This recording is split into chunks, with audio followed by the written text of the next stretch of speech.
Welcome to Pull Start Stables' new and improved garage. We're good and clean, we're good and organized, and we have a new project. This is a 2013 Chevy Traverse. It's got the 3.6 liter V6. This is the front wheel drive flavor. And we have a check engine light code basically saying that the top half of the engine and the bottom half of the engine are not in time. And this is a very well-known vehicle to have issues with timing chains. So without even doing any more investigation, because of the way it's running like garbage and the way that it sounds as far as the check engine light codes are telling me, I went ahead and ordered a full timing set with VVT solenoids, with replacement cam timing gears, the whole ball of wax. We basically have to start by prepping the engine bay for full engine removal. We're dropping the engine, the subframe, transmission, all of that, and we're going to work on it on the floor. Have this up in the air. So that's that. We're going to disconnect our battery. We're going to get all of our plastics off. We're going to end up draining the radiator. All the coolant will come out. And we'll disconnect all of the fuel lines, the electrical on the top, anything and everything that it takes to get this engine to fall down from the car. Notice here that I am using a paint can opening tool to pry all the little clips apart for the plastic shrouds.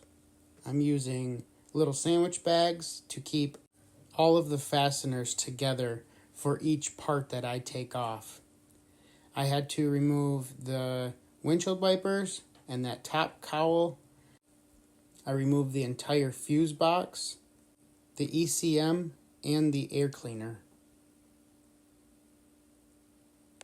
So I have removed the entire fuse box. The battery is disconnected in the passenger side back seat under the floor. And I did this just to be able to gain access to things. The engine harness is disconnected and the airbox is removed. I am going to see if I can take the AC pump off down there and keep that with the car. I don't know if that will be reasonable or not. I'm going to need to disconnect my heater core hoses and whatnot from the top. And like I said, I need to drain the radiator. The coolant has to come out of this engine, and that's that. Now, while I bring this car up in the air so I can drain the coolant out of it, let's talk hoist safety. I always make sure that the car is secure on the hoist arms. I give it a good shake, and I always use a jack stand of some sort under the car to support it while it is off the ground. Also, shop safety, I need to work on a better stand than that seat. With the airbox removed, scratch that. With the engine computer moved out of the way, the airbox will come out. It's a real nice glove. And then with the airbox removed, we can pull apart this harness here. This is for the ABS module. This one here goes to the brake booster. There is a ground wire right there and a couple little clips. Now you see I've got some snap ring pliers bent at a 90. And I can normally, if I'm paying attention to what I'm doing, I can get underneath clips like that and pop them out. It's a whole lot easier to do when you're not holding a camera.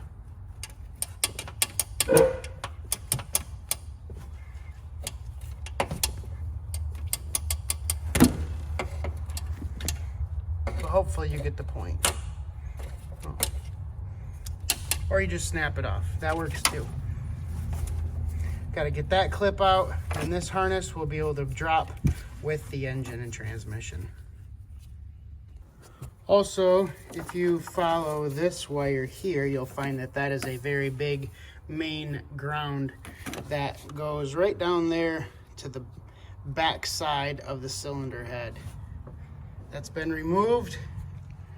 The shifter has been removed. Just pop the clip off, a couple screws there, good to go. As I am taking this apart, I'm noting any parts that are needed. Since I've got this down so far, like that transmission cooler line and that power steering pressure hose there, if I can get to it and it makes sense to replace it, I'm going to do it while I'm in there. I removed my transmission cooler lines from the transmission and pulled them out of the way. The reason I did this, instead of disconnecting at the radiator, is because I don't want that radiator to continually drip, drip, drip. This way I can get both of these connections higher than they're supposed to be, and they will just retain all of the fluid. I've got to get those heater core lines removed. I've got to get that fuel line removed. I pulled the upper motor mount so I have a clear shot on this side. Pretty soon I'm going to have to get at my upper strut mounts and get down below and see if I can pull that AC pump out of the way. I do believe that there's going to be enough room right underneath that fan motor that I can pull the AC pump off the engine, tuck it up to the radiator, and clear everything as I drop this cradle. Once I get the car up in the air, I'm also going to pull the exhaust out of the way and disconnect the steering shaft from the rack and pinion.